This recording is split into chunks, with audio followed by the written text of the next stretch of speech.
giving a scientific paper. I've written scientific papers. I know how to footnote things. Ooh. No, you don't, because you're not doing it. He said, I take it as an insult, and I will not lie down and have people call me dishonest. Really? Because everyone's calling you dishonest, and everybody called you dishonest. It's because you're dishonest. And you just lie down, saying, oh, it's footnote police. No, you're a freaking thief of intellectual property. I can't believe you're being allowed to skate on it. And there's a reason why this pisses me off, and we'll get into it. But you know what's the reasonable, grown-up, potential presidential nominee type of response when people notice that you're cutting and pasting your speeches from Wikipedia? Is it to say, gee whiz, I'm looking at being president? And besides an ass ton of campaign money, the things that are going to get me elected are my ideas, how I present them, and my strength of character. Maybe I should start coming up with some of my own stuff. Nah, he said, and I quote, because these were the words that came out of his mouth, I take it as an insult. See what I did there? I'm not paraphrasing. I'm saying Rand Paul says these things, and I'm saying this is a Rand Paul quote, giving the person who said it the credit. That's how it's done, you ass clown. Anyways, Rand Paul said, quote, I take it as an insult. If dueling were legal in Kentucky, if they keep it up, it would be a duel challenge. But I can't do that because I can't hold office in Kentucky after. Hold on. Let me be correct with this. He said, I can't hold office in Kentucky then. See what you do? It's as easy as that to be correct. You make a mistake, you go back and say, excuse me, pardon me, that was a mistake. Let me be clear about this. Yeah, dueling. Maybe he should stick to copying and pasting other people's work because his own ideas involve problem solving with pistols at 30 paces at high noon. If Rand was going to rip off someone's work, why not go after his freaking dad's? See, I wanted to like Rand Paul. I liked his dad, Ron Paul, and as much as I didn't agree with everything he said, I liked it a lot, and I thought for a politician, Ron Paul's heart was as close to being in the right place as it gets. He seemed to really care about public service and the welfare of the American people, and if he hadn't been so freaking rickety and old, he would have had my vote. But I don't think a guy should have his finger on the button that could effectively end it all past an age where you stop letting your grandparents have the remote control to the television.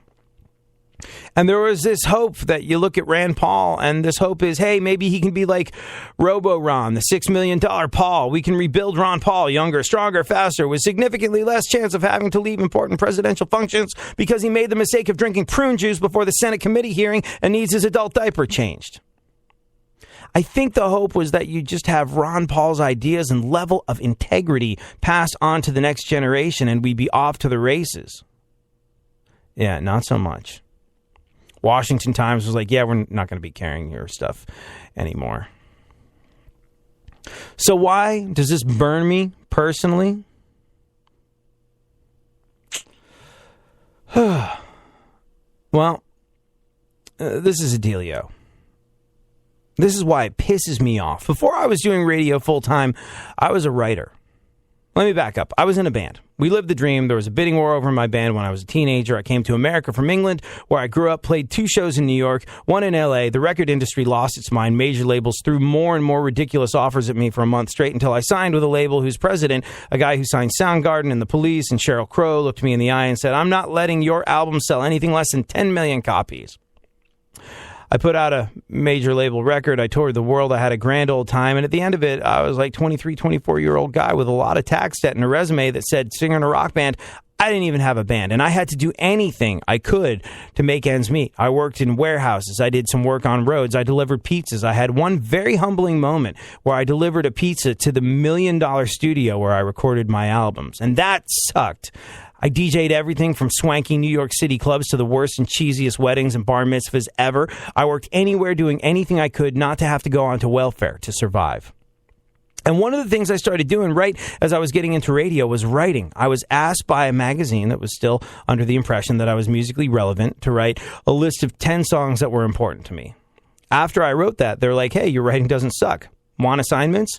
We can pay you $100 a page. I was like, freaking bazinga, yes. Does it involve delivering food to a group of my peers in an incredibly humiliating way? No? Then count me in. I was like, I can write a page standing on my head. That's $100.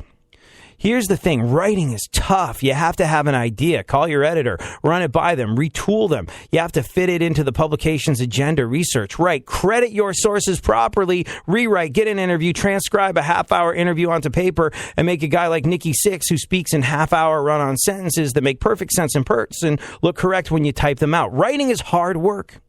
Having an original idea is not something everyone can do, and even less people can articulate it from a concept in their own mind to words on paper. A one-page article that made me $100, if you broke it down after taking taxes out, probably paid me about $5 an hour, which is one of the many reasons I don't do it anymore. I love writing, but the investment of time just doesn't justify the paycheck. But for a while, it was all I did. All I did. And that's all a lot of people do. And when Rand Paul copies and pastes other people's work and passes it off as his own to try and further his political career, he's stealing the shirts off the back and the food off the plates of incredibly hardworking Americans and pissing all over their American dream. And that's why I have a problem with him.